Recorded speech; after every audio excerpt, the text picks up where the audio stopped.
What's going on, geeks? You're listening to episode 303 of the Geeks Under Grace podcast. My name is Cody Armour. I'm here with Lj.Lowery. Yo. And Shelley Nollan. Hello. And this week, we're geeking out about Square Enix. Disney making Shelley happy for once. And the possible fall of Netflix. Inevitable. I feel like I didn't sound that sick during the intro, but if my voice sounds a little off, it is a little off. It might just gradually decline as the show goes on. I feel like that's always what happens when I feel sick. It's like after I talk for a long time, I just feel terrible. My voice is awful. Yeah, it was just going to slowly get worse and worse. Hopefully not. This is like way better than it was over the weekend that I wasn't here. We actually didn't have a podcast, but I went out of town, and during that was just got laryngitis and possibly the flu. I don't know. The laryngitis was diagnosed. I don't know what else is wrong with me, but it's not COVID. Found that out. So. Yay. Yeah, that's always nice to know. Also, we have some thunder just for mood, I feel like. That's what that is. Yeah. I really want to strike at like the perfect moment. Like we say an announcement and then it's like... Yeah, like the fall of Netflix would have been great if it was like the fall of Netflix. Or Batman. Yeah. And then you could just cue Nirvana, but that would be DMCA stuff there, so. Yeah. We will see. Perfect. That was all. I feel like I needed to preface that with like, if I sound a little weird, I am a little weird. We'll get into the video games. As I haven't played any video games lately. I've been mostly sleeping and watching television. So, LJ, what have you been playing? Okay, so I've been getting back into, I believe I talked about it before, but I've been getting back into some Sea of Thieves with my friends at Comics on the Cross. I played with them again this week, and we did a big event called the Shrouded Ghost, and it is it's like a Great White Megalodon quest, and so basically you have to do this quest where you have to take down 3 megalodons and collect their souls with this like thing, and then after you collect those, after you like fight 4 megalodons and get those, then you have to summon the Shrouded Ghost, which is the big white megalodon, and it was a lot of fun. We actually encountered some people and made some alliances, which Sea of Thieves, most of the time, every time I've played, it's like, oh, it's another ship. I'm probably going to get shot and like all my loot's going to get stolen. Like, great. But right. We kind of sailed up to these guys and they're like, hey, like, you know, like, are you guys cool? We're trying to do the adventure. And we're like, yeah, we are too. Like, let's do it. Let's form an alliance. Later on, we did find out that I don't think this person was from any of the other ships that we allied with, but there was a person that was hanging out on our boat that we figured out they were hiding our cannonballs and dumping our storage off of our boat without us looking. What? That's just which was rude. But it was the amazing part was that like, so we all spread out and took down all the megalodons, and we went back to the quest area. We summoned the Great White Megalodon, and I got to kill a shot on the thing. It was so epic. Our boat was like taking on water, and it was like the coolest thing. I got a highlight on our Twitch channel because I was streaming. Yeah. And it was amazing. And then so this person, like, so we were like keeping an eye on this person. We're like, all right, like, well, who's gonna take him out? You know, like we gotta. And so after we did that, this person tried to like sink our boat and throw our loot overboard and just ruin everything. But we all, like, when we died, we all switched to our blunderbuss and just took the guy out. So we ended up making away with like a lot of loot, and like I got a ton of renown like on Sea of Thieves. Like it was so worth it. Like Nice. it was stressful, but it was so much fun. And I'm gonna be playing that game with him semi regularly. Cool. A lot of fun. Sea of Thieves is a great social game, and when we do our next fundraiser, I'm definitely going to be bringing back some Sea of Thieves because it is a good time.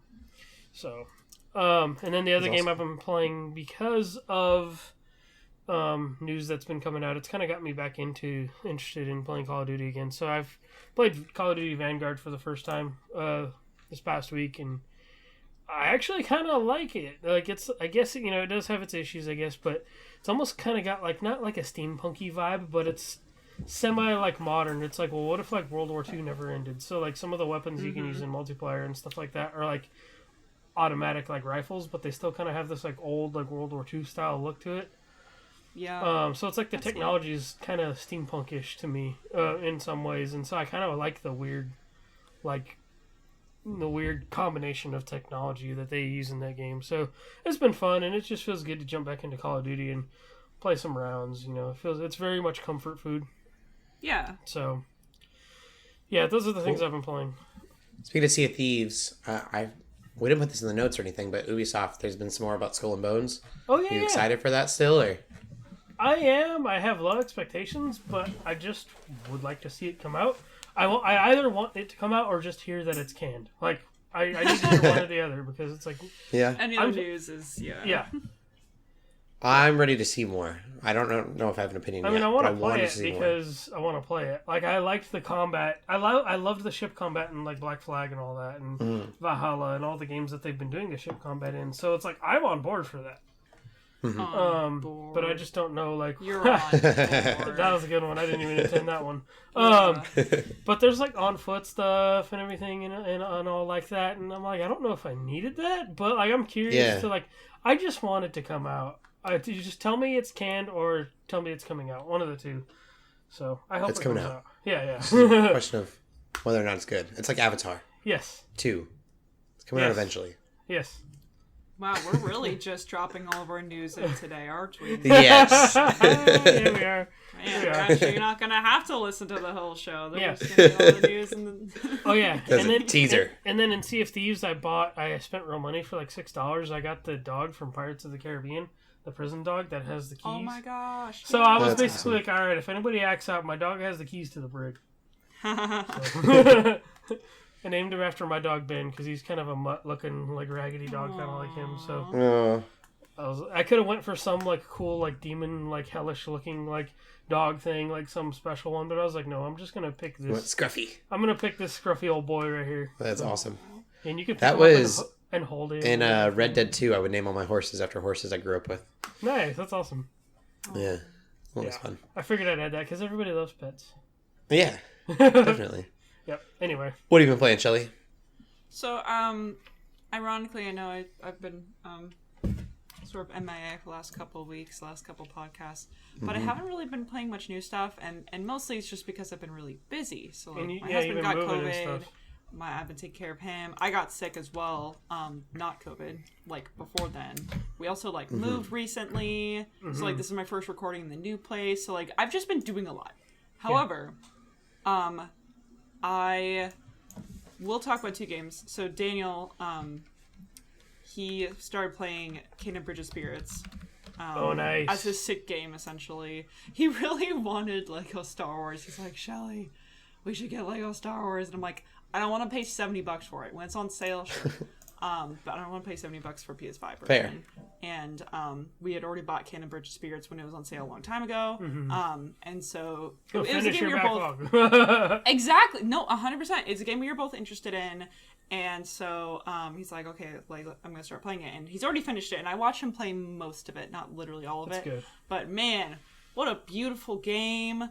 Like from just the art style to just the environments to the music to like I mean so I don't necessarily really understand the story. I wasn't paying that close attention when watching, but like it looks so fun. It looks so cool just from even from just a visual. Like I know I wasn't playing but it almost looked like Daniel kept comparing it to like Dark Souls. He's never played a Dark Souls game, but just like with the bosses, he's like, there are some loose Soulsy elements in that. I will give it that. I played on easy just because I'm like, I'm streaming this game. I just want to get through it, you know? For sure. Which he played I never finished it on stream because that season kind of came and went. But it's really good. Like it definitely has those like, oh, I gotta dodge this attack, or you know, exactly. The timing, you have to watch out for it and be really. The bosses are definitely tough. The toughest part of the game. But it was really fun to like watch him play that. I don't know. I got so much like D&D inspiration from it. Like that was like our reaction. We're just like, oh, like you know, all the like the masks and the rot and like just the environments in general and some like the rot are the cutest little creatures in like any video game I've ever played. We want to get little like stuffed rot and like put them around our house. They definitely make them. I know, we looked at them. But anyway, I just think that's a really cool game. At this point, I'm like, I don't know if I'll actually play it because I've already like watched him play so much that I'm kind of like, I don't necessarily feel like that's kind of how it works with Daniel and I. Is like he watches something that I play, and like it's kind of like we both experience it a little bit, even though. And so then he doesn't necessarily need to play what I play. And the same thing with like you know, I watched him play Octopath Traveler and Triangle Strategy. It's like it almost feels like I play the game, but I definitely haven't. Right. But anyway. Very, very cool game. So I highly recommend people look into that. It's so good. It goes on sale all the time now. Like 25, $30. Yeah, so. It's a pretty old game. Well, not even old, but it's like, as far as the PS5 goes, it's like last year. It came out like fall last year, I think. Yeah. So very, very cool game. And, well, because he was hogging the PS5 for that. And then I'm like, you know what? I will cave. So I started New Game Plus in Persona 5 Royal, which I told myself I wouldn't do until I finished Persona 4 Golden, and no, I haven't finished Persona 4 Golden, but you know what? I'm like, these are on different systems. One's on my computer, and one's on PS5, so I think it's fine. I'm just going to consider it fine. So it's because I have some friends playing Persona 5, and they keep talking about it, and I'm like... I want to play New Game Plus, especially because, you know, playing Golden, I'm like, man, I wish I had all my social skills up. Man, I wish I went back and like did these other things, or like, you know, prioritize these confidants. And I'm like, you know what? And Royal New Game Plus, I can do all of that. It's like I've heard people describe like the real game is really like New Game Plus, like because you have so much more freedom. Whatever. Yeah. And I just like being overpowered. At this point, I'm still on normal difficulty, but I might amp it up, just because I know, like, generally speaking, most people like to amp up the difficulty, because you do have, like, I have all the equipment last time, so, like, I'm just still already really broken and very strong. I have all the items and all my social skills and things, but, I don't know, I might amp up the difficulty. Thankfully, you can just, like, change it. But anyway, so I just am playing so much Persona. I think part of that is... You know, there's been, and I know we're not talking about it for the gaming news today, but just because I'm interested, I'll mention it. So, with the, you know, Persona 25th anniversary thing happening, there's still some announcements coming. Yeah, they had their April announcement, which is like, they basically just announced that they're doing another one of those, like, Persona live concerts, which they've done in the past. On one hand, it's kind of like, oh, I wish they, like, announced, like, a thing, like a game, or, like, you know. But on the other hand, what I didn't realize until it was pointed out to me, that apparently during these past concerts was actually when they've done really big reveals during the concerts. So it's like, like Persona 5 itself and Persona 5 Strikers, I think were revealed at these concerts. Persona 5 Arena. And I think even like Persona Q1, Q2, one of them. Give me Persona 5 Arena. Yeah, it's like either that's my prediction is that. I'd love it. And I think the concerts themselves, I think it's going to be like September or October. I think it's sometime in the fall. So it's like, long time to wait. Or put Persona 4 Golden on Switch. Yeah, I'm thinking, because I was like, so I saw so many news articles about like, like rumored it's going to come to Switch or it's going to come to consoles. Or an FES release would be really sweet too. Didn't, but, or hasn't, I suppose. But I'm thinking, what I really want, and I think I've mentioned on the podcast before, I want either like an arena, Persona 5 Arena would be cool. Yeah, a new one would be great. But I think Persona 6. But I think, and I'm tearing this up, right? So it's like my third most anticipated thing would be an arena game. My second most anticipated would be Persona 6. Yeah. My first anticipated would actually be Persona 3 Remake, because I still really want to play Persona 3, but I have no legal way to play it. Yeah, if they would do what they did with 4 with Golden, and put that on like on PC and like Switch. Yeah, or whatever, I guess even that. Yeah, it's like they don't even have to necessarily like. I think a full remake would be amazing, and I know a lot of other people like really want that too. But honestly, if they just port it to PC or something, like that's already good enough for me. Like I'm already like excited. I played about that. FES like probably 10 years ago when I played Golden on Vita, and I still enjoyed that, and it was like a PS2 game still. So yeah, seriously. But all that being said, I'm still really excited about Persona stuff. I'm such a Persona fangirl, and it's kind of dumb, but it's fine. But Anyway, all Cool. that being said, that's what I played. Well, we'll get into the gaming news then. LJ, Yeah. what's going on? Yeah, so everybody woke up to the news this morning that Square Enix sold a bunch of their Western studios for a measly $300 million. Measly. I say it's measly because like they just don't invest in their Western studios. It's been they've kind of gotten flack because every time a Tomb Raider game comes out, they say, oh, they didn't do well enough when those games, I think in total, apparently, that Tomb Raider reboot franchise has sold $39 million. It's like because it's so popular in the West and probably not popular like in Japan or on the East, they're just like, oh, no one's buying these games. Yeah, and then so they even had the Hitman devs for a while. And they even published that first chapter that came out in 2016, of the remakes. And then IO Interactive went independent because supposedly it was not working out, and that apparently they weren't meeting expectations. So it's just Square Enix has kind of not treated their Western. It's known that they've not treated their Western studios well. I saw apparently a few the Outriders studio and a couple others have stayed basically. Mm-hmm.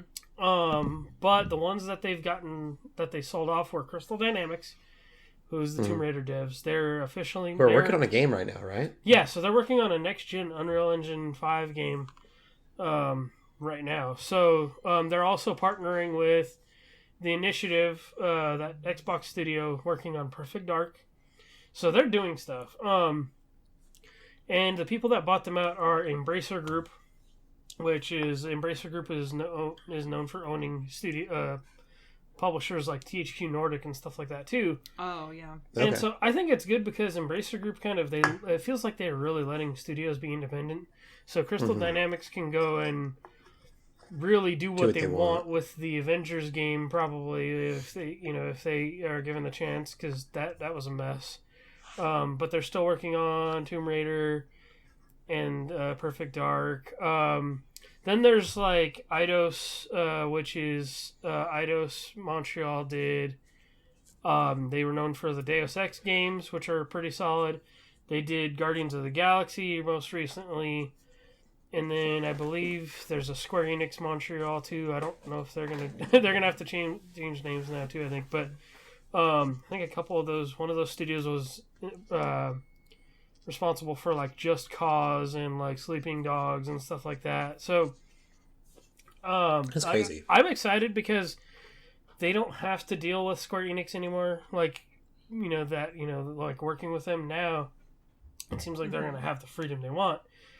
And it sounds like, I know a few people were like, oh yeah, Square Enix can go back to focusing on Japanese games and JRPGs and stuff now. But I saw that Wario64 on Twitter, he shared something I guess one of the things that they wanted to free up that money for was stuff like blockchain related things and all that. And I'm just like, nope, you missed the mark there. It's so confusing. Yeah. What do they want to do? Are they going to sell images? I don't know, NFTs or something, or I don't know. They're gonna make a new gacha game, but gacha's gonna be with NFTs or something. I don't know. That's right. Oh, I could see that. That would be weird. Yeah, who knows? But yeah, so it just seems like they missed the mark. It's not only did you not care about these studios that you just sold off, you're investing in just bad things, things. Yeah, so I do think it allowed them a little bit more freedom too, though. You bring up the Japanese, they can get more into their JRPGs. There's no correlation anymore between Tomb Raider and Final Fantasy. We're like, oh, those are under the same umbrella, but now they can kind of do whatever they want on both sides. Yep. So, and that's my thing too, is let Square Enix do their thing and keep doing that, but also now these studios are free to do what they want, Without fear of, failing, really. And Hitman is a good example, because I think they got, WB to do distribution on one of their games. I think the second one. But like they've still been thriving, and those the quality of those Hitman games has not changed. Like they're still doing really well, and they're not under Embracer Group, but I think they're independent. But it's just like that, that studio has still done extremely well for themselves, and they're working on a 007 game. So it's like I hope to see Crystal Dynamics be able to get some of their IPs back, or be able to do like a new Legacy of Kain series, because I love those games and I want a remake. But yeah, I just want to see those studios be able to make what they want to make and not worry about whether they're making this overseer of a company like happy. Absolutely. The stuff with Outriders was confusing too, because apparently they hadn't those developers hadn't really heard numbers as far as like Game Pass and other things for a while. Like it took a while for them to even get reports on how well their own game was doing. Wow. Which sucks. So it should be healthier overall. It should be healthier for everybody. Yeah, hopefully. So I'm excited, like, because I was like, yes, like they're free, like. I'm excited for this change, and so that's pretty huge, I think. Then the other piece of news, I guess it's not very surprising because people knew that this was coming, but 2022's Call of Duty game has been revealed to be Modern Warfare 2, which is the sequel to the reboot from 2019. And I think that one that came out in 2019 was easily one of the best Call of Duty games I've played in a long time, and so I'm excited for it. So that's where Warzone came up to, was the original Modern Warfare.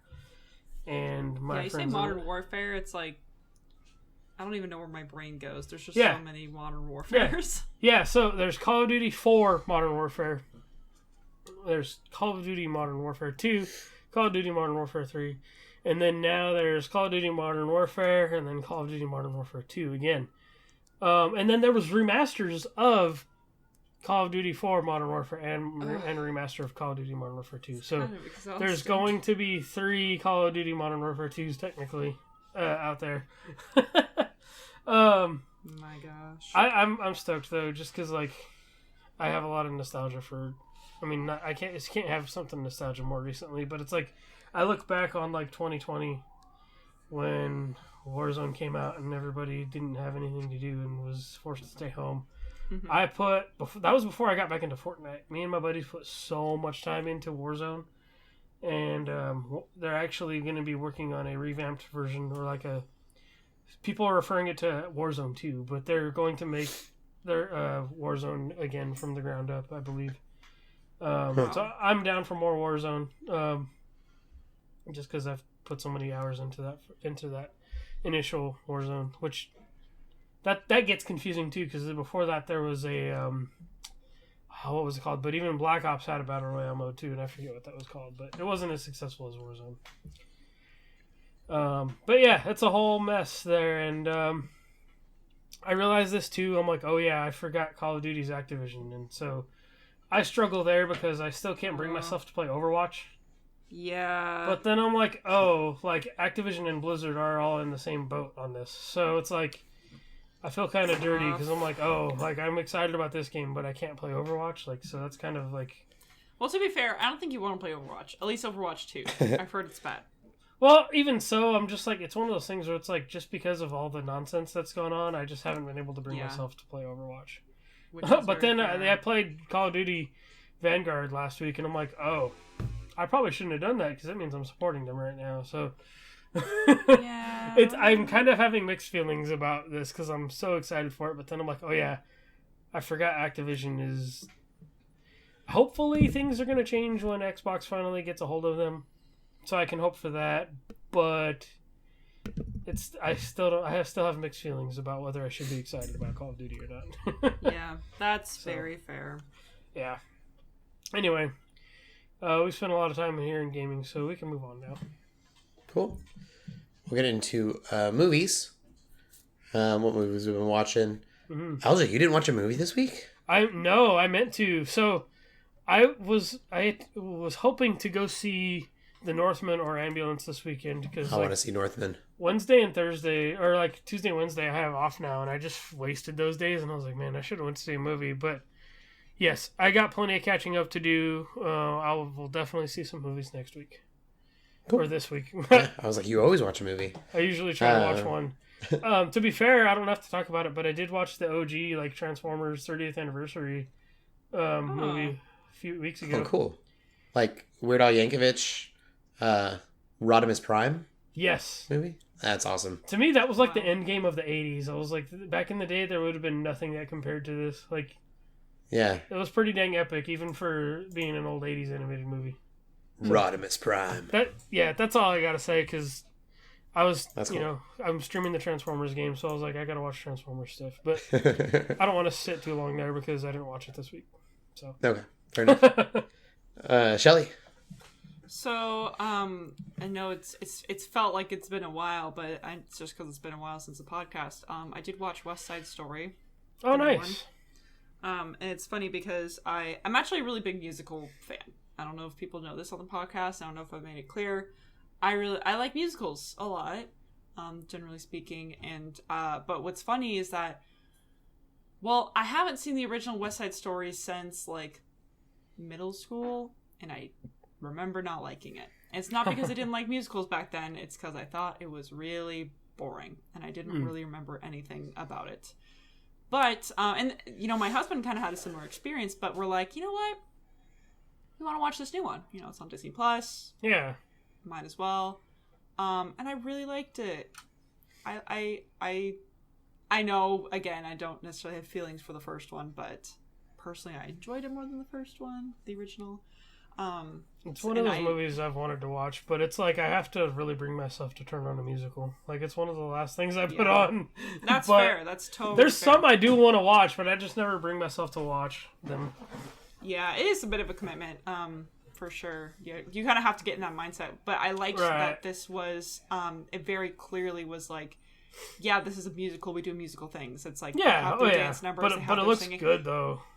Yeah, and I think that's really important, being able to set the stage and set the, expectation of like, this is a normal thing in this little universe that we're showing you, and this little corner of New York, and this time frame that, of this story. I think a lot of musicals, bad musicals, just like at least movies, like don't really do that super well. They kind of just are still trying to be like, oh, but this is still a movie, or this is still something that could happen. Right. It's like, no, you have to just go full send. Go Broadway, do that. So I loved, like, the choreography was really freaking good. I loved how much Spanish there was in the movie. Like, and again, it's hard to compare to the first movie because I barely remember the first movie, but it's like, it almost felt like half the movie was just in Spanish, which is very cool. That's cool. And there weren't like subtitles. So I'm like kind of lucky. I still remember enough Spanish from high school to like make out what they were talking about. But at the same time, it's like you really didn't need to like understand the Spanish. Like, they did a really freaking good job of like balancing, like, for those who understand Spanish, it like added a bunch of context probably, but I also felt like you didn't actually need to understand it because you still understood what was going on through their body language, through, other things going on. So I think that was awesome, because it was just like, yeah, of course, like, they're from Puerto Rico, they're going to be speaking Spanish a lot, and so I think it was like a reasonable amount in this movie, in a way that like kind of made sense. I mean, coming from a Hispanic family, I definitely had like older relatives that speak half in Spanish and half in English, like, like... Yeah, I thought it was really cool. It's like they just have an entire conversation in Spanish, and then someone would be like, well, let's practice our English, we're in America, we gotta practice this, and then they'd like switch to English, and I'm just like, this is just kind of cool. The outfits were stunning, were really good. The all the acting was really good, like, and I know Ansel Elgort, like, I don't know if I said his name right, the lead actor, I know he's actually really good at singing too. Like, he actually has a whole mini music career. It was actually really funny the first time, like, I one of his songs just showed up on my Spotify one day, and I'm like, this is him? The guy from The Fault in Our Stars and frickin' Divergent? No way. Because that's still kind of how I see him, but I think he played Tony super well in this, and I don't remember her name, but the actress, she was also just, for Maria, was really, really great. I just really liked it. I really liked it. I don't really know what more to say about it, but if you're interested in it, I would check it out. It is free as long as you have Disney Plus. You don't have to pay extra for it. So, Yeah, that was also slightly confusing when that came out because that other one, In the Heights, was out too. Right. So I'd always forget which one was which. Similar energies sometimes. Yeah. I can recognize. Anyway. Man, and then just all the acting was so good. Anyway, I'll shut up. But West Side Story was. It was like a high caliber movie though, good quality movie though. It was really high quality, I think. It wasn't awesome. like it blew me away and it's my favorite movie ever. But like, I thought it was really worth it. I liked it a lot. Cool. I watched Death on the Nile. We watched it at home. We were looking for The Northman, I think, which is not streaming yet. Nope. And so Death on the Nile is what we landed on.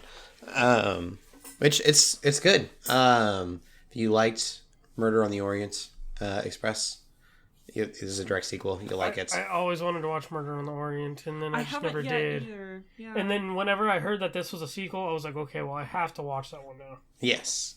I don't think you would have to really understand what's going on. But I would say that it more though.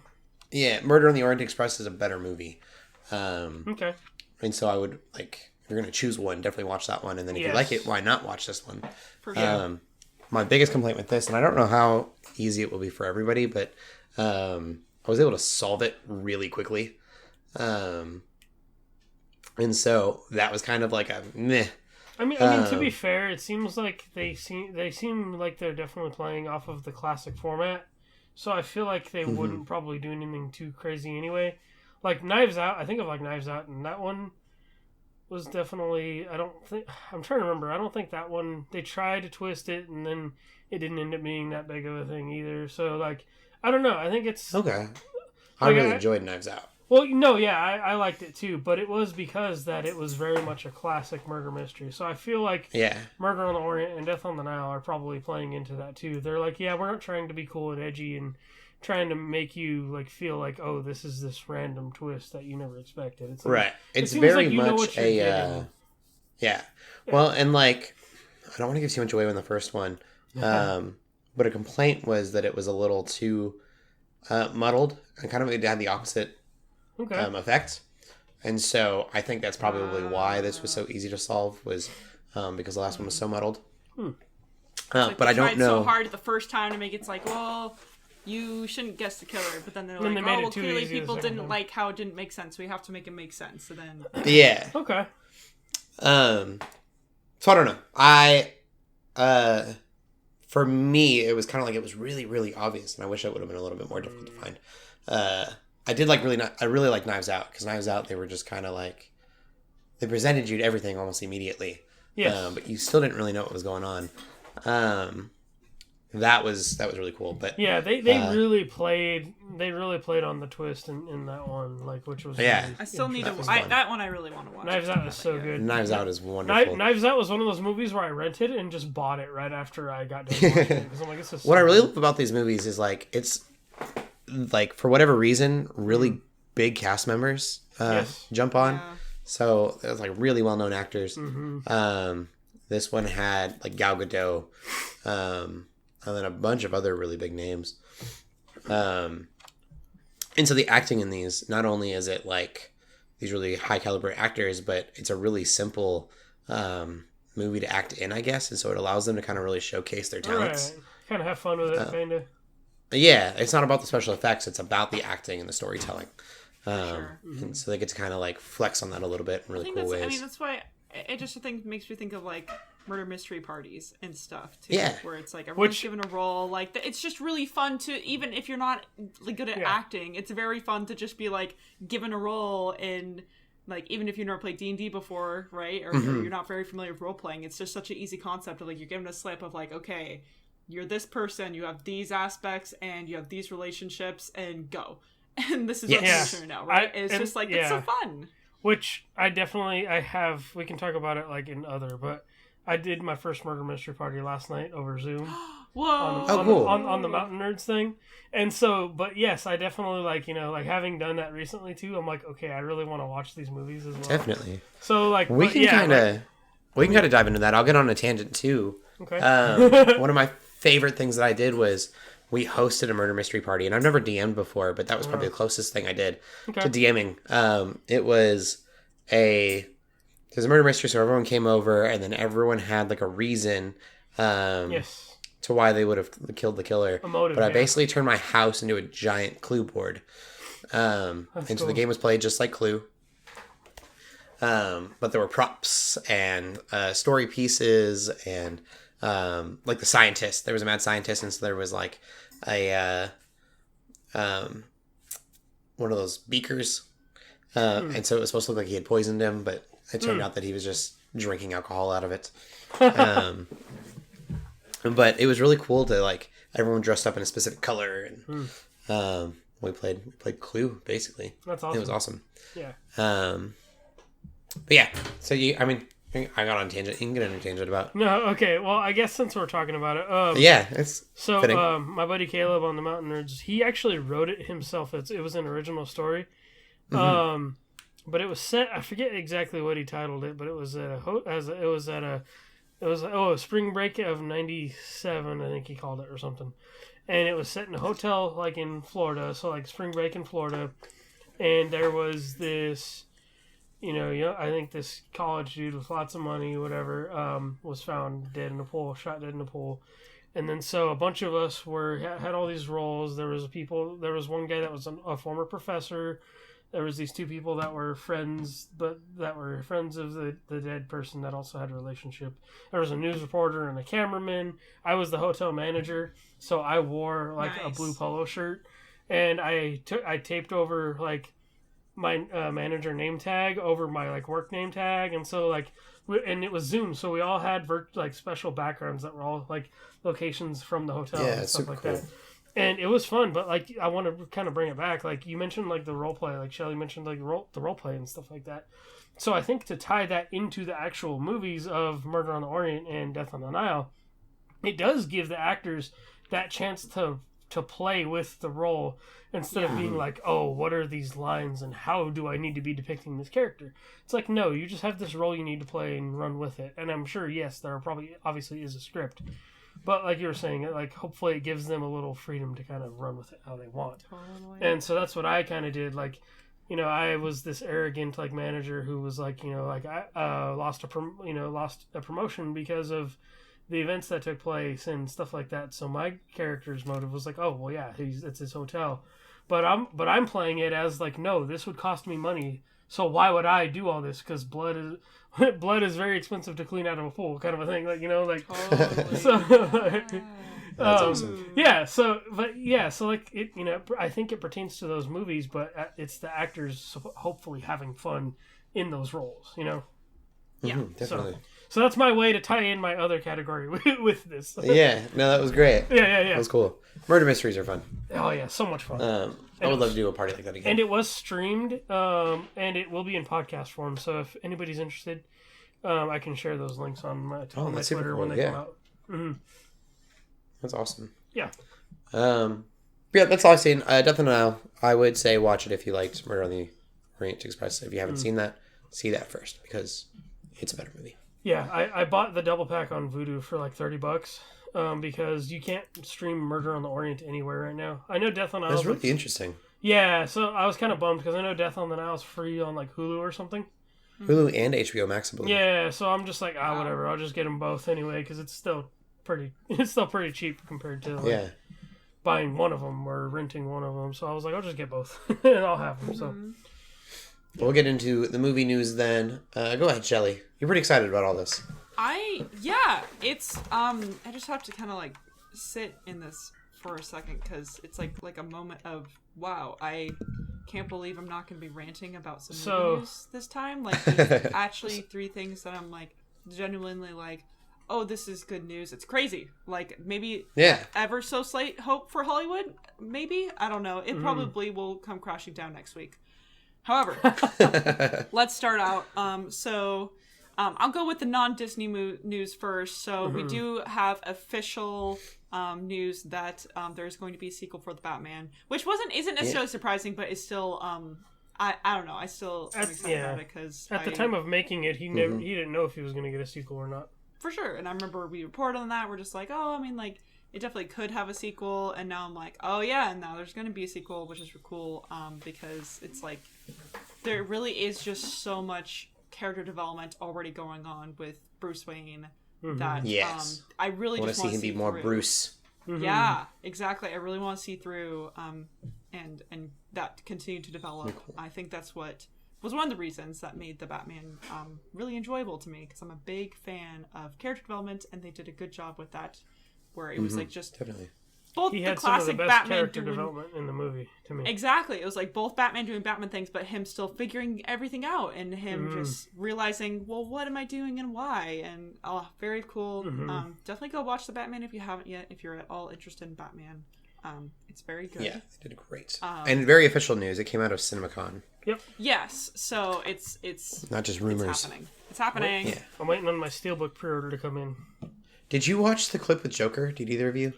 I did. The deleted scene Oh, they no. shared? It's got, I can't remember the guy's name that plays him, but it's From- like a... Not Ezra Miller. No. It's No. Not? Okay. I heard people joking about it. I don't know. I for some reason kept hearing Ezra Miller, and I think it was just because he was doing things. He's doing the Flash. Who is Because the Ezra Joker Miller's actor? acting a fool. Yes, he was The joke he might was- come from the Joker actor being also acting a fool. What is his name?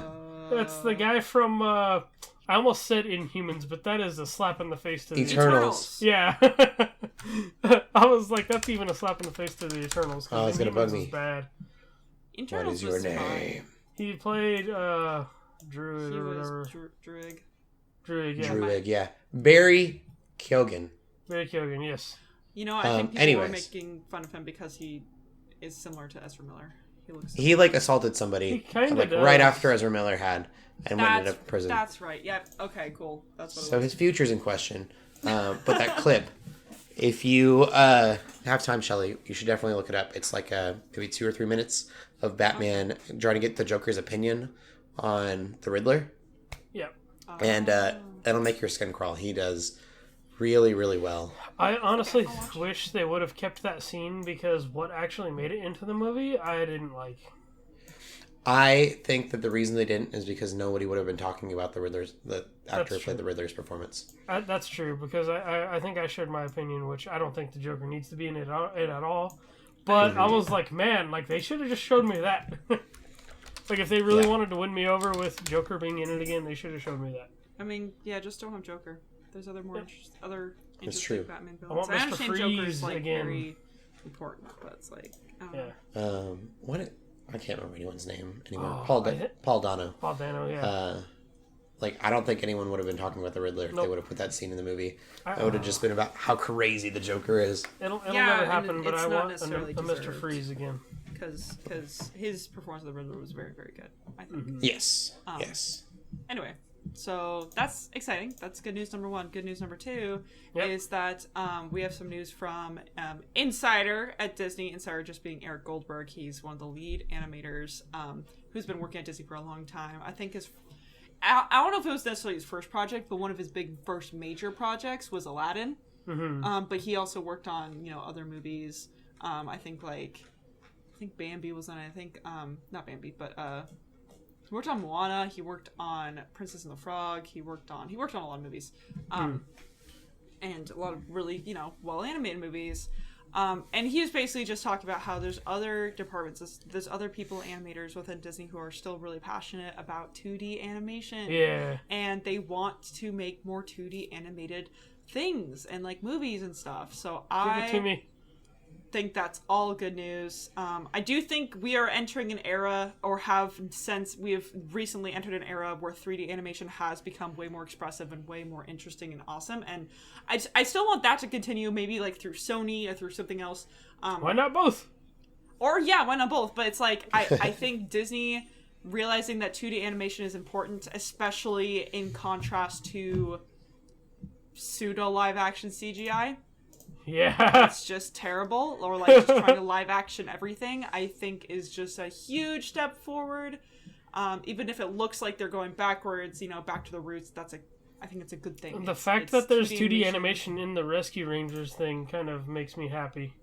That's true, 'Cause yeah. it's like they're still calling back to it, like they're still giving it that to us. And I really just want them to kind of go full send, make a whole movie, make a whole, there's lots of, animated shows, I suppose, already through Disney, but, I a production, a good 2D animated production. It's like, look at anime. Like, clearly anime Seriously? is still succeeding right now. Disney. And I mean- Well, anime is getting less and less 2D though too. It's yeah, guess they you're got kind of their weirdly off-putting. But I mean, like they worked with like even with like Star Wars. Star Wars Vision. Oh yeah. Yeah, it's like I almost wonder if Legends? that was Visions. helped with Visions. Visions. If that helped inspire at all of like people still care about 2D animation. And granted that was anime, but it's like so many different styles where it's like so inspiring. It's so cool. Okay. I find this part of the quote really interesting too. It says, "And to actually have content that requires hand-drawn animation is absolutely great." Yes. So Yes. I want to know why it requires. I'm very curious what it's going to be. It requires. We know there's so many things that can only be done through animation that just looks like is terrible with live action. We've seen that over and over again, and we've seen proof of it over and over again with what they've tried to do with try to make live action versions of things that are already animated, and they're just for the most part kind of objectively worse. So I think they have ideas aplenty, and I think they could be like imagine this is a bad thing. Imagine Princess and the Frog being like a live action type movie. Oh, yeah. Where it's like they're actually just That'd be CGI terrible. animated frogs like most of the movie.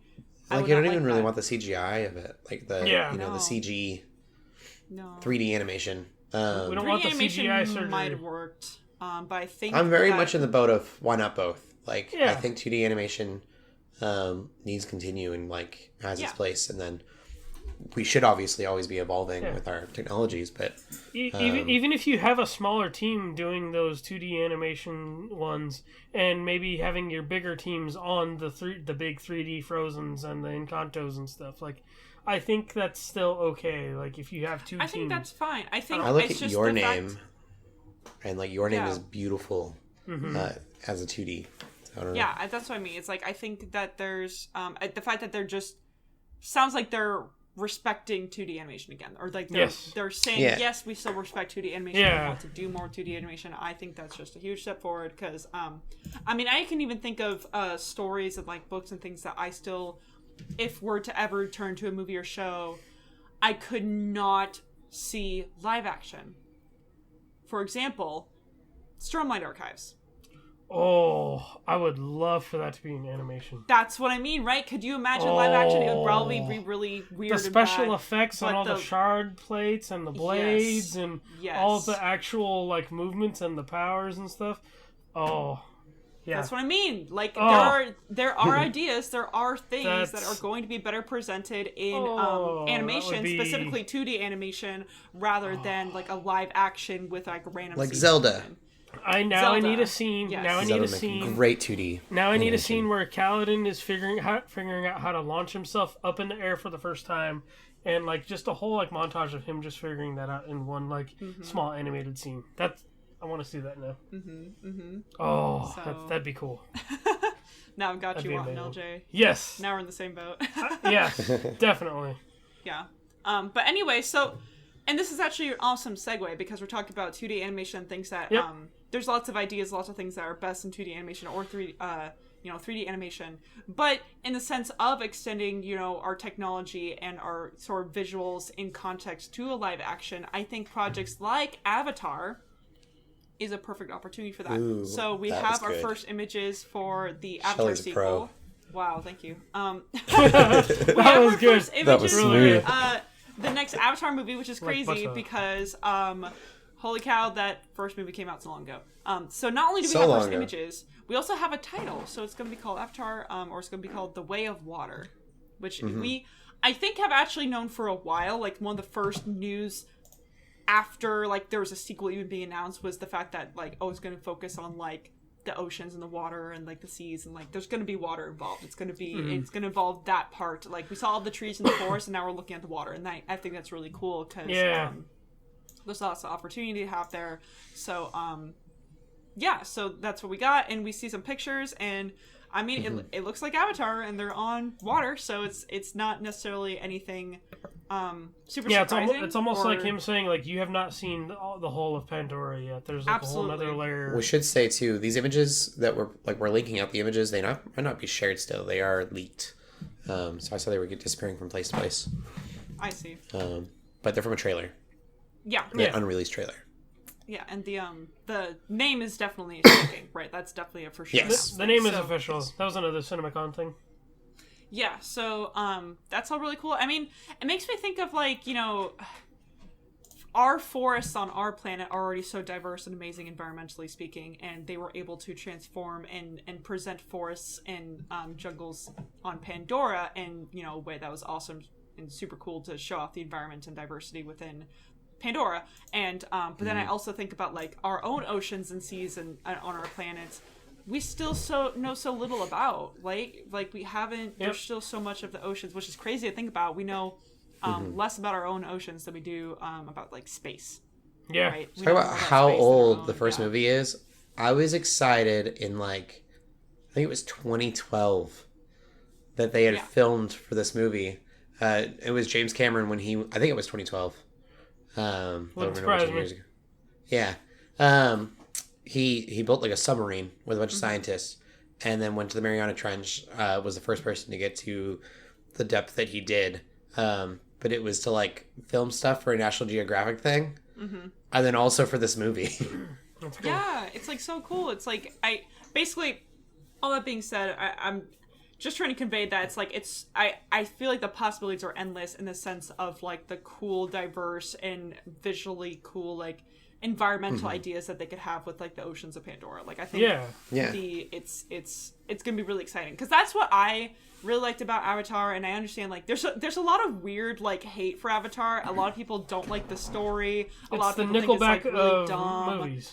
And that's fine. I respect that opinion because it is kind of a weird storyline and the characters are kind of weird. Like but I don't. Yeah. I didn't love it for those reasons. I loved it for honestly kind of the obvious thing of like it was a tech piece. Yeah, the tech pieces, the just visual everything. And that's why most people I think were watching it at the time and thought it was really amazing. And now it's almost like this next generation. It's all like the Gen Zs who are just like, why do people even like this movie? Yeah, they it's don't like, know. They weren't there at the time when you were that just was out so the womb. significant. Right. And it was never significant for the story. It was never significant for the characters. It was significant for the visuals, and it was significant for the world building in that way. So I, once again, am excited for this in the sense of even if it's not like a huge like increase in visuals, I feel like we're almost reaching this point in Hollywood where it's going to be hard to like, it's going to get to a point where it's kind of like reaches the best you can get. Yeah.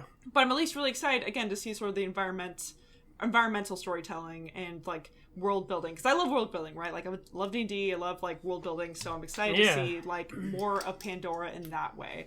Yeah, definitely. And more cultures within the planet, right? Because we're gonna meet other people on Pandora, and they're probably going to be really different than the people we met in the first one. So I think I do really hope that it's a showcase of modern technology, and that he kind of like leans into that some more. Yeah. I don't know. Apparently, that won't hold up in 10 years, according to Gen Z. But, I know. like, that's what I'm excited about. Is just like the first one was such a technological like marvel. I hope he's able to kind of show us things that we haven't seen before. I agree.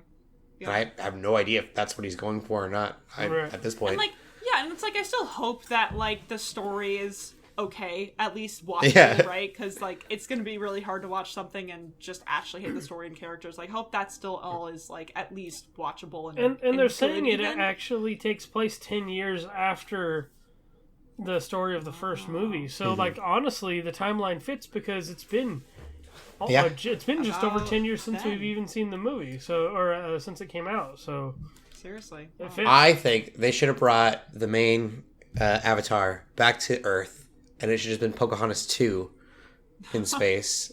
And we're like bringing, is that 2? John Smith, like Pocahontas goes to England? I don't know. Yeah.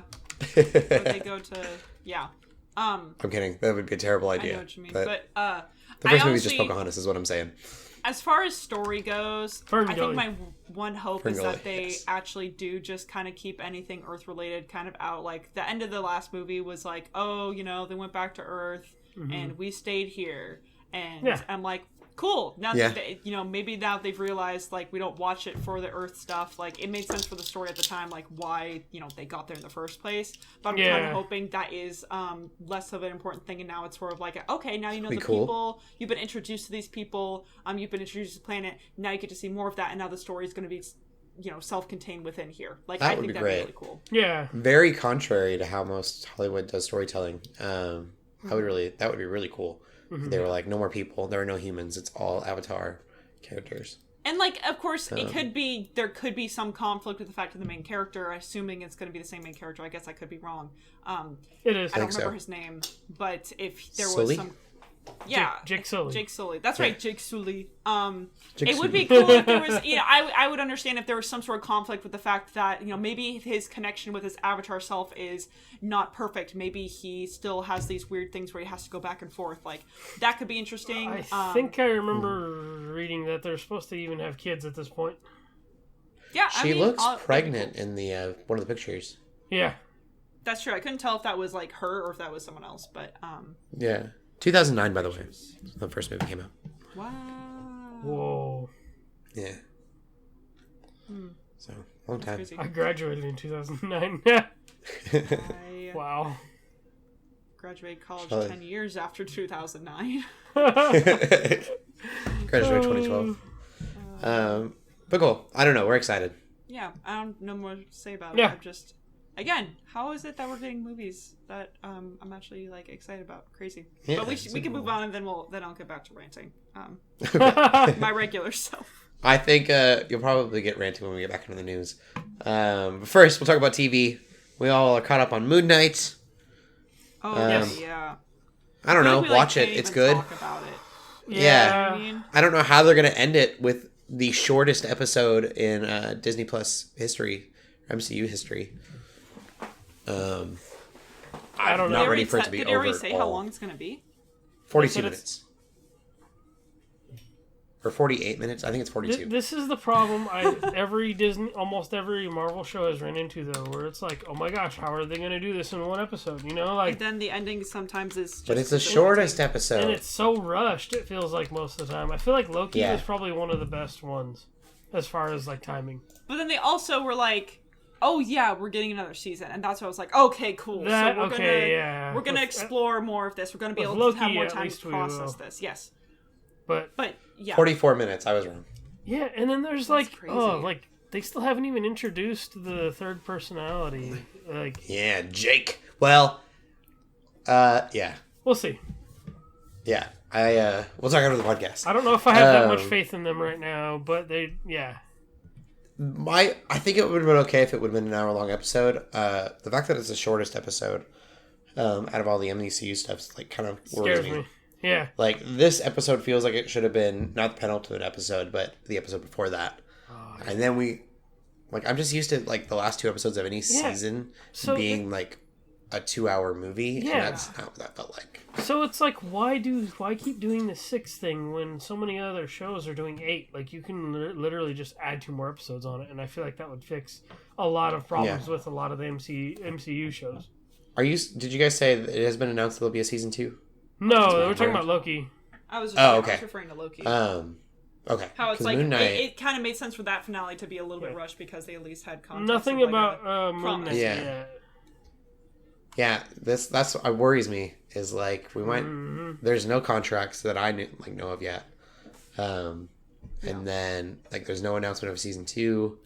Also, like just Oscar Isaac though, oh my gosh, that dude has acted his butt off through the entire show. It's like I don't always keep a track of like my favorite actors and actresses ever, but I think if someone were to ask me right now, like who's your favorite actor, well, one I'd probably say Eddie Redmayne.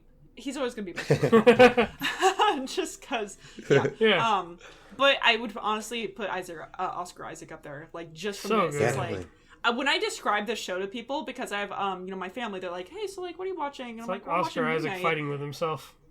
Yeah, because it's just, like, I'm like, well, like, oh, you remember he was Poe in Star Wars, but, like, he still did a really good job in that role despite bad writing. Mm-hmm. And that already was like a pretty, like, you know, they limited his abilities because they gave him such bad writing, and he still like made the character interesting enough that we still like remember him as a character. But here it's like he just goes and he's just like released to just do what he wants, kind of, right? And obviously, as we discussed before, like there's still writing, obviously, but it's like there's good writing that allows him to really express and act his heart out, and it's like so freaking I guess awesome. he came up with the accent for Steven. Really? I love him. Yep. Well, that's awesome. It's and literally he even so asked, good. He even asked, because they were shooting in the UK, and he's like, asked us, like, hey, is this going to offend anybody? Is this right? And they'd be like, yeah, like, it's fine. Yeah, it's perfect. And, like, That's so I guess cool. he started talking that way to his kids, and his kids thought it was funny. And he's like, oh, well, why don't I have this be my accent, you know, for this character? No, and it, like, helps you differentiate them, right? Yep. Like, it helps in so many story ways as well. And the fact then they that talked about how, like, they wanted to put something in foreign territory, because a lot of MCU is, like, a lot of Marvel is in New York as it is anyway, so. I know, I'm like, I'm tired of New York, guys. Like, There was one scene that was a lot of fun to try to figure out. He hadn't said anything, and I was like, is this Marcus Steven? And you could tell, even without him saying anything, who he was just by his mannerisms. It was really cool. He just changes the look of his. He just changes the look of his face, and you could tell. Yeah, he finally spoke, and I was like, I knew it. That's so cool. It's really just like so impressive. That's like what I've been telling people. I'm just like, listen, even if you don't like other Marvel shows or like, it doesn't feel like Marvel. It feels like his project, even though I know it's not his project. It feels like it's an Oscar Isaac project, and then sometimes there's some Marvel-ish stuff thrown in there. And that's I kind It's of almost like it's Netflix. Connected. It's like a Netflix Daredevils like type show with a higher budget. Yeah. I would be okay with a movie or a second season.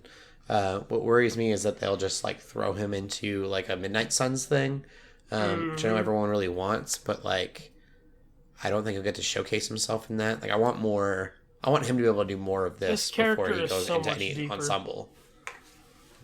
Yeah. A movie would be great.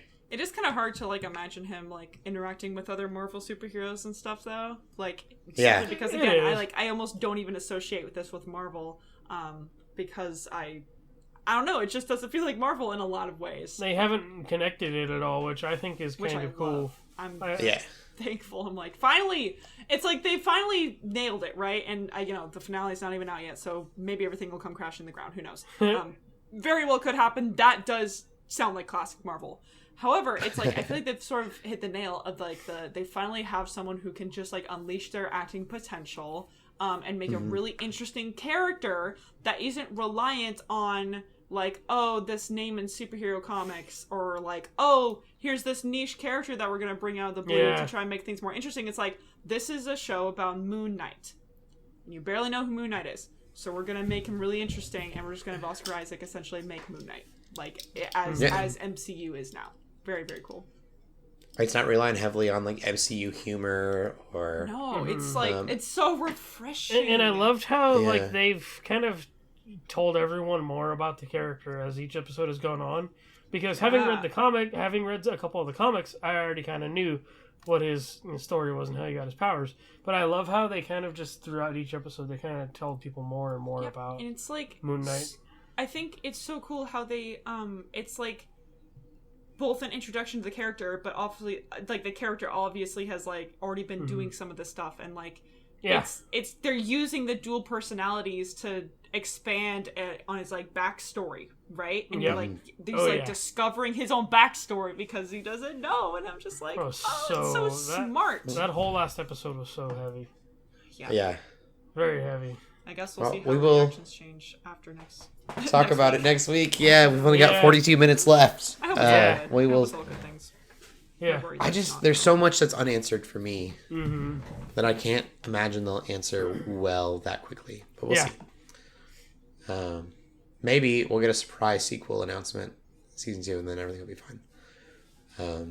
I don't think Loki knew about his sequel until Tom Hiddleston knew about his sequel until that episode aired. No way. Like, so, I can't remember if it was him. I know it was a writer. Yeah, the writer didn't know. I think he's into it though, because he loves playing Loki. Yeah. Benedict Cumberbatch, I didn't put this in the notes, but he said that he will be Doctor Strange until they tell him not to be Doctor Strange anymore. That's awesome. Man, I that's what I do love about like these Marvel actors. They all are They're so fully attached to the committed. character, and they all like love like I think Robert Downey Jr. like loved being Iron Man. I think until like the very end, he was like, okay, I've done this long enough. He's like, I'm tired. I need a break. But I think like Tom Holland loves being Spider-Man. Yeah. Like I don't. It's just so I love it. It makes me happy that they are so into the characters. Mm-hmm. All right. Some other things that I've been watching. I'll go me and then I'll go to you, LJ. Okay. I watched The Great on Hulu, and I don't know if I could recommend that to anybody. It is if you are a fan of Peacemaker, The Great might be for you. It is very dark humor. It's very rated R. It's about Catherine the Great and her rise from being this like okay, I know what this is. This didn't look appealing to me. super innocent German girl who knows nothing to becoming like the ruler of Russia. Right. And I think Ellie Fanning is her name. Is that right? And then It's not sister? Dakota Fanning. No, it's Not her Dakota sister, Fanning. I think. Whoa, Yeah. that's cool. Yep. Dakota Fanning. and then what's his name? Plays Peter the Great. He's also a really good actor. Cast, I'm so back. Nicholas Hoult. There's a bunch of other great actors in there too, but Ellie Fanning and Nicholas Hoult specifically are just way too high caliber of actors for a show this stupid. It's got like just real weird dark humor is the best way to put it. It's really intelligently written. And these two actors do just an amazing job showcasing their characters. Nicholas Hoult plays Peter the Great. He's just this complete buffoon that doesn't really think much. He's a terrible leader. I don't know. It's very different and unique. But again, very rated R, very mature. Would not recommend it to everybody. But humor-wise, I brought up Peacemaker. That's a pretty close second. I mean, the humor is very similar. Probably darker and worse than Peacemaker, which is saying a lot. Yeah. So keep that in mind. Ooh, And then Halo. I've been watching Halo specifically so I could talk about it on the podcast again. And it finally got good, I guess, at episode 5. So, like... You can't just you can't talk to someone who's like, hey, check out this show. It takes a while to get into, but by episode 5, you'll like it. No one's going to watch it. At least this show that's this new, right? You have like The Office where everyone's like, listen, season 1 is really bad, but the rest of the seasons are really good. And then it's like, there's 9 seasons, right? But yeah, you have to get through a whole season. So, no, I think that Halo, it's just kind of biting off more than it can chew. Yeah. Storytelling wise, it's trying to be very political. I actually got so frustrated with it that I started watching The Expanse, which I'll talk about. But like The Expanse does that way better than Halo does. So if that's what you're looking for, The Expanse would be a better show. I'm kind of wondering if I just don't like sci-fi that much, which is also possible. Because watching The Expanse, although it is good, I was still kind of bored with that as well. Halo, I see Master Chief, and I want more of a Mandalorian situation where he's just fighting. Yeah, I mean something every episode. What you're saying about the show is not the identity of the franchise at all. Like, I mean, yes, there is some like stuff about the Marines and the Spartans and stuff like that. Yeah. But even what I saw from the first episode, I was like, wow, they're going very hard in this area that I don't know if people care about. Yeah, and I'm like, it's not like political commentary or anything. It's just, it's trying to be smart, I guess. And I just don't care. And you're aiming your audience to people who played Halo? Yeah. Yeah. Nobody's going there to watch like some political intrigue. Like they want to watch aliens get shot in the face, you know? Like that was me. Like I would see Master Chief and I just want to see him do cool things. Yeah. And I think like I understand that it's really expensive for him to fight aliens, so just give them reasons to fight people. They have outlaws and things that they could have kind of gone in. It's all written for them already. Like the writers, it's all written for them. The lore and everything. Like, it's like, why? you know? For the most part, Master Chief's character has just been brooding. I'm probably giving a little bit away here, but they all have an emotion chip in their back. All of the Spartans do, and so he pulls it out, and now he has emotions, and apparently that emotion is sad. So he's just like depressed the whole time and like troubled because of this artifact in the very first episode. Gives him memories that he didn't know he had because they wiped them. Like, they're basically robots. Yeah. The Spartans at first. And so I just like, I don't care. I just want to see him kill things. And it's like, even the origins of the Spartans are also explored in the books and everything like that. Like, it's all literally written down for these showrunners, and they just, I don't know. Like, I will say, episode, I think 4 or 5, it was episode 5, had a really cool fight scene. So it was like literally the first fight scene I've seen since the first episode. But it was good. And then from then on, he's gotten Cortana finally, and that relationship has helped a lot because he's very serious and everyone around him is very serious. But Cortana is just real snappy, and that's been fun. So it kind of almost sounds like you wanted something more Mandalorian, you're getting something more Boba Fett. Yeah. Oof.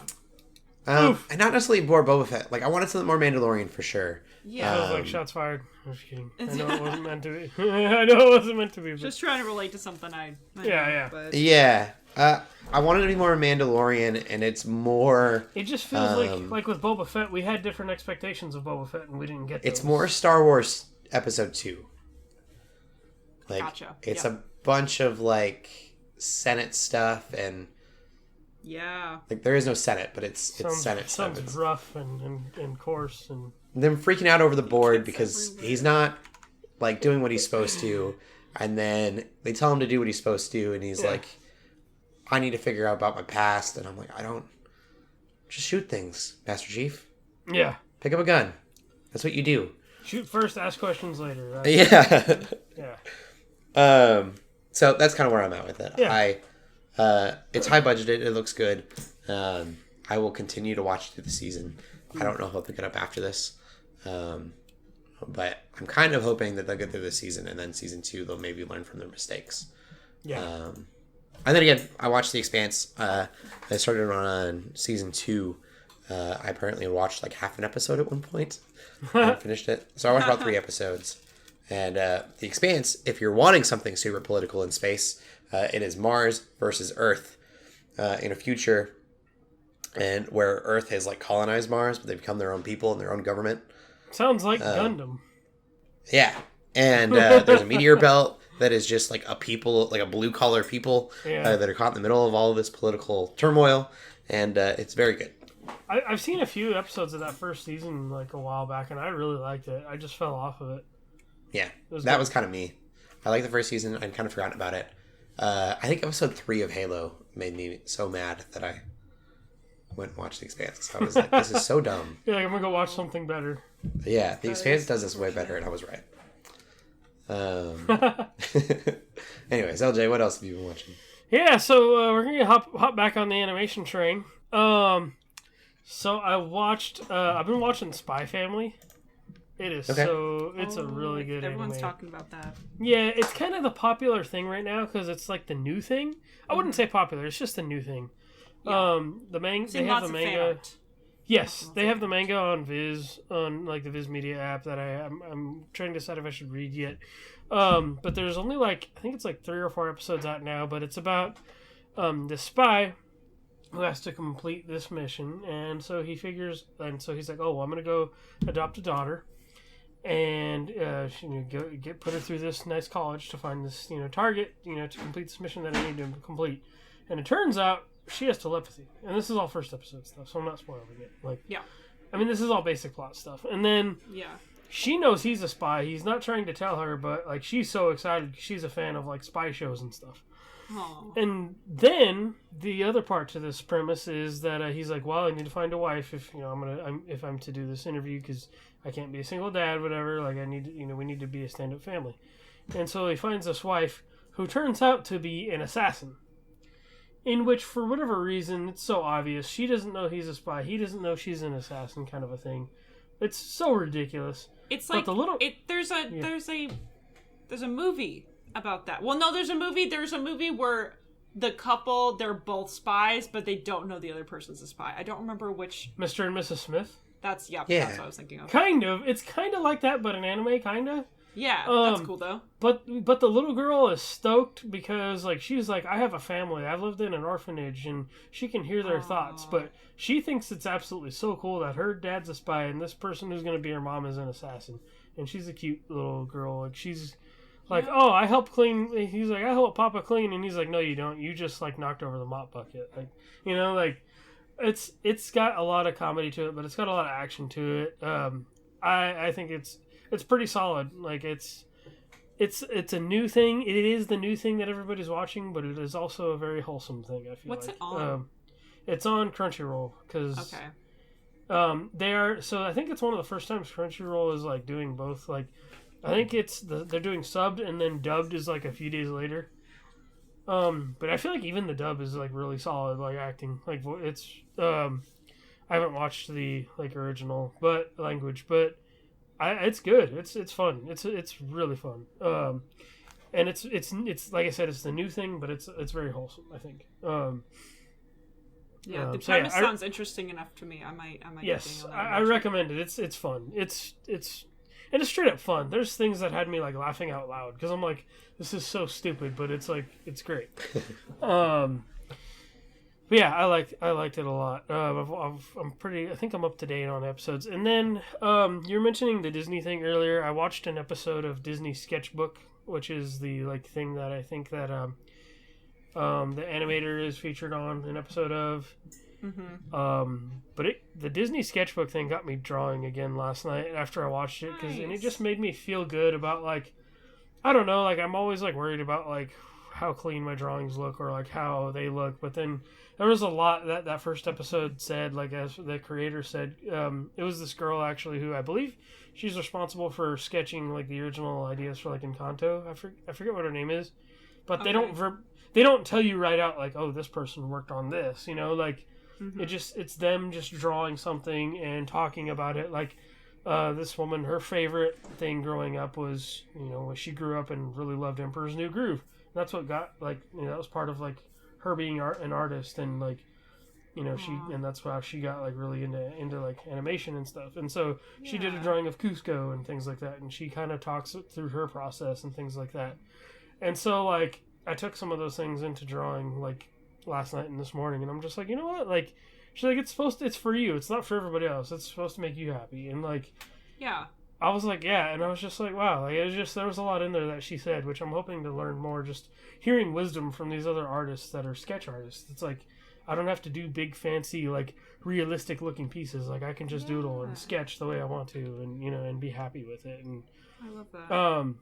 It's kind of helped as I'm trying to find my own style as well these days. So instead of copying, like, my brother's style or this other person's style I've seen on the internet or something, like. So it's really cool. I'm gonna watch more episodes of it, but that's what I've been watching. Also, nice. Mm-hmm. We'll get into TV news. Speaking of animated, we'll start with Netflix's so animated projects bring it around the horn. that are no longer a thing. And this is one small piece of news with Netflix. It was a couple weeks ago, so we had missed last week, but it was announced that they've lost a ton of subscribers. Yep. Over the last no year. one's surprised. Yeah. So, I guess adaptation of Bone, which I think people were really excited about. It's a really popular comic. Okay. And then Roald Dahl's The Twits, which I don't know what that is, but I guess both of them were canceled. As a direct result of this, there have been talks about, like, they're going to crack down on password sharing, which I feel like I hear that every year. Mm-hmm. They're going to crack down on password sharing. I haven't seen it happen yet. Well, yeah, I don't know if they're actually going to do anything about it or not. And then you see the tweet about Love sharing a password. Oh my god. Yeah. Seriously. It's like, that's what the craziest thing about all this is, like, they are literally just going against everything they stood for when they first came out. Right. They're like, the way, you know, no ads, like, I've heard that they might bring back ads because they're, like, losing money and everything, and, like, that was another passwords. One. It's like, man, they really just lost everything that made them unique in the first place. Mm-hmm. It's weird, and then they're talking about doing these movies where they're going to be in theaters because they're such high caliber. I don't know. I'm really curious. Well, I guess we'll see where Netflix goes in the next couple years. It could be the next blockbuster if they don't adapt quickly, I guess. That's been the meme too. I believe Boss Baby is cited to be one of their most money-making animated projects, which that's licensed out from DreamWorks too. Yeah. And also, I'm pretty sure they keep making seasons of Big Mouth, so I'm pretty sure that's a part of it too. So it's kind of sad. Dragon Prince. It's kind of sad that Big Mouth and Boss Baby are Netflix's moneymakers. Yeah. Are we As season far as 4 animation. is what we're looking for? Dragon Prince? I have no idea. Dragon Prince. I'm on the. I need to catch up there. I don't care about any other animated thing besides Yes, that. but that's why this is not a good look, because it's yes, you guys want more Dragon Prince, and if they go this way, then that sucks. Yeah. For a lot of their animated stuff, that means they won't be spending money to pick up anime as Netflix originals anymore either. Oh man, this is really random. I've looked it up just to see where we're at with Dragon. It's been delayed. It possibly could be delayed due to allegations against Aaron Ahaz. He's the creator. Ooh, that sucks. Oh, Yeah, no. abusive Wait. environment for women. Oh, no. That's He trash. came from Yeah. Blizzard. Oh, no. Wait, did he? Or is that a No, joke? that's a joke. Yeah, Oh, But- that's a okay. joke. I was like, wait. So- Wait, didn't he? Was he one of the Avatar creators? I think No. so. Oh. Oh my gosh. Somebody That It's was being involved. investigated, Okay. so it's not for sure yet. It's Oof. alleged. Oh my That's- gosh. So I'm glad Netflix is taking it seriously. We went from I real guess. good Listen, news to real bad I news. know, but this is why. This is getting worse. Wow, I was just about to go on a The tangent. good, the bad, and the ugly. We're gonna move on. I don't want to dig any deeper into that right now. Oh. I was reading. I was like, oh no. Ooh. I mean, we ain't going far. We're still going down Netflix. So. Yeah, on the other side of things, Netflix is throwing tons of money at things like Stranger Things, at $30 million per episode. That's So so in total much. budget's going to be more than a movie. Whew. Um, And what was it? Game of Thrones only 10 something or under 20? yeah, I don't know. I think Stranger Things will be the highest, the most expensive show That at that costs a point. lot of money. I know Mandalorian costs quite a bit of money. Stranger Things is up there. Yeah. I know there was comparisons in one of those articles that was floating around, to other shows. I don't know what specifically. Whole season of Mandalorian, this doesn't say season 1 or 2, was $120 million. Okay. So, if this is reading correctly, $15 million on a single episode for The Mandalorian. Wow. This double that. No way. Which was crazy because just a couple weeks ago I was talking about the trailers. Didn't look like it was that much more highly budgeted than the Spent a the lot of previous money on seasons, that new but- villain. Yeah, apparently it's gonna look. It better look good. I guess. We'll have to see. I don't know. Hopefully it's not just the visuals too. Maybe high caliber in the writing and the acting and stuff as well. Yeah, maybe they're We'll see. paying people what they're worth because it's really solid. That could be too. Yeah. Hopefully. Hopefully it's good. Hopefully it's not like the fall of Netflix. This is this $30 million an episode gamble. We'll see. And then we're moving to AMC, but also a fail. The Daryl and Carol spinoff is now just the Daryl spinoff, and I've seen news stories calling it the Daryl spinoff already. Didn't take people long to adapt. Apparently, Melissa McBride is not able to relocate to Europe for filming. I didn't realize that they were going to be filming in Europe, so that's really interesting. That's weird. Yeah. So, I don't know how much they're going to have to change story-wise. I mean, I feel like the entire idea is gone, but they are... I can't remember who it is, but they have a showrunner for the Daryl spinoff. So, apparently they're moving forward with it without her, I guess. Wow. Rewrite. I don't... I'm kind of bummed because there were two spinoffs that I was thinking about. It was this one and then the Negan one. Oh, yeah, the Negan and Maggie one, which is weird. Yeah, and I don't know... I just don't care. Like, I almost feel like I'm going to be done with Walking Dead. I want to, like, leech on to one more show after that to just kind of continue watching Walking Dead Universe instead of being... I'm not going to watch more than one show. Right. I don't think. But yeah, I don't know if Daryl, as good as he is, I don't know if he's interesting enough for an entire show. They never did anything with the Rick stuff either. Remember all the Rick stuff they were talking about doing, too? Yes, there is a movie in the works. That's still happening. It got delayed because of COVID. That stuff feels so weird. Like, yeah. I don't know. AMC makes me sad. Walking Dead makes me sad. But there was positive movie news. I feel like we always end TV news on a sad note. On a bum bum. extra bummer. Yeah. You know Stranger what, though? Things. We got Obi-Wan coming, though, so that's going to be very exciting. That's like this week, I think. Yeah, there is good TV out there. Yep. You know, Moon Knight has been great. Disney Plus is just killing it, I guess. Really. So hopefully Obi-Wan is good. And The Walking Dead can just end on a positive note. We'll see. I don't know.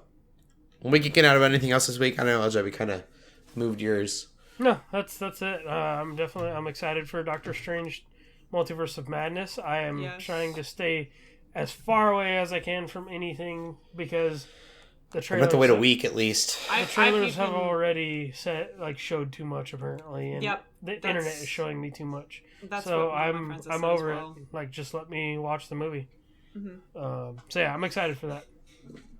Yeah. Oh, and it's May the 4th, y'all. Oh, hey. When this goes up, it will be anyway.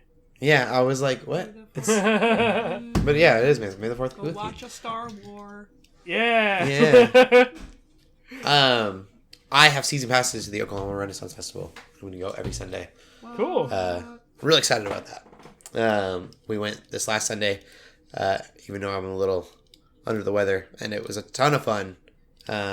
We dressed up like Vikings. Just to vibe and walk around. And... Yeah, just chilled on Dayquil. There you go. Yeah. I was too tired to really do much else, but it was fun. I don't think I'm contagious. For anyone that might freak out about that, I've been sick for like 12 days now. I can't imagine that I'm still carrying anything. I just feel terrible. So we're doing next week's Mother's Day after work, and then after that it is Pirates. Ooh, because they have thieves at the Renaissance Festival. Yeah. Very excited. It'll be cool. But yeah, anyway, Shelley, you can get out on anything else this week? This week, I don't think so. Cool. Well, we will end the podcast there. Shelley, where can they find you at? You can find me on Twitter at TheShellshock24, except not really because I'm kind of trying to not be on Twitter as much. So you can reach out to me there. You can tag me and stuff, and I'll see it. But I won't I'm just trying not to spend much time on there anymore. But I should be returning to Twitch hopefully. If not, well, as we're recording tomorrow, then at least the next week. Just weeks have been busy, so I haven't been able to stream. But you could usually find me streaming Tuesday nights, twitch.tv/Geeks Under Grace. I'm still trying to beat Persona 4 Golden, and I'm very close to the end of at least the regular Persona 4 story. So definitely tune in for that. LJ? You can find me on Twitter and Instagram and everywhere else under LJ the Paladin. I've started War for Cybertron on our Twitch channel on Fridays, twitch.tv/Geeks Under Grace, and it is just as good as I remember, so that's exciting. Cool. And you can find me on Instagram at Cody Armour. Nothing special, but I am dressed up as a Viking on there. All my Renaissance shenanigans will probably be posted there. Cool. Keep gaming, keep praying, and God bless. Bye. Peace.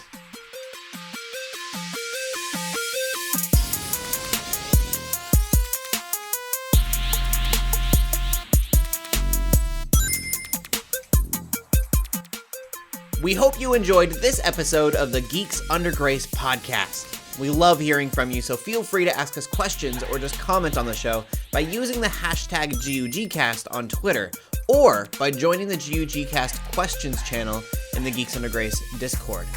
If you like this episode, consider leaving a review or rating of our show on your favorite podcast app. If you want even more Geeks Under Grace, you can always go to geeksundergrace.com. We love you all so much, so thank you for listening.